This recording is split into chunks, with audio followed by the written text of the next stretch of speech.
Hi all. ಹಲಸಿನ ಹಣ್ಣನ್ನು ಹಾಕಿ ಎಷ್ಟು ಜನ ತಿಂತೀರಾ?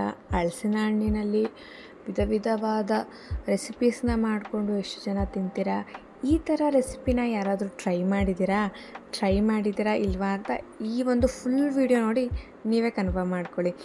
ಈ ಒಂದು ಹಲಸಿನ ಹಣ್ಣಿನ ರಸಾಯನ ಮಾಡೋದು ತುಂಬ ಈಸಿ ಮತ್ತು ಖರ್ಚು ಸ್ವಲ್ಪ ಕಡಿಮೆ. ಯಾಕೆ ಅಂದರೆ ಕಾಯಿ ತುರಿ ಮತ್ತು ಸಕ್ಕರೆ ಯೂಸ್ ಮಾಡಿಕೊಂಡು ಹಲಸಿನ ತೊಳೆ ಬಿಡಿಸ್ಕೊಂಡು ನಾವು ಈ ಒಂದು ಸ್ವೀಟನ್ನ ಮಾಡ್ಬೋದು. ಎಷ್ಟು ಚೆನ್ನಾಗಿರುತ್ತೆ ಅಂದರೆ ಹಾಗೆ ತಿನ್ನೋದಕ್ಕಿಂತ ಇದು ತುಂಬ ಮಸ್ತಾಗಿರುತ್ತೆ.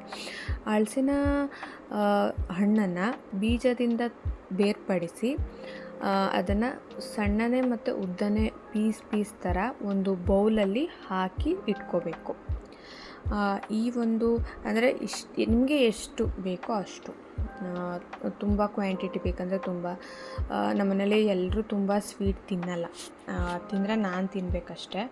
ಸೊ ಸ್ವೀಟ್ ಅದಕ್ಕೆ ನಾನು ತುಂಬ ಹೆವಿ ಮಾಡೋಕ್ಕೋಗಲ್ಲ, ಎಷ್ಟು ಬೇಕೋ ಅಷ್ಟು ಮಾಡ್ಕೊಳ್ತೀನಿ. ಈ ಒಂದು ಬೌಲಲ್ಲಿ ಅರ್ಧ ಬೌಲ್ ಆಗುವಷ್ಟು ತೊಗೊಂಡಿದ್ದೀನಿ, ನೀವು ನೋಡ್ತಾ ಇದ್ದೀರಾ.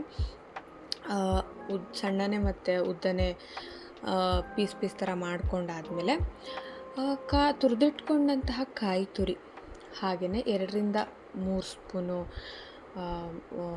ಸಕ್ಕರೆಯನ್ನು ಹಾಕ್ಕೊಂಡು ಚೆನ್ನಾಗಿ ಹದವಾಗಿ ಮಿಕ್ಸ್ ಮಾಡಿಕೊಂಡ್ರೆ ಈ ಒಂದು ಹಲಸಿನ ಹಣ್ಣಿನ ರಸಾಯನ ನಮಗೆ ರೆಡಿ ಆಗುತ್ತೆ ತಿನ್ನೋದಕ್ಕೆ.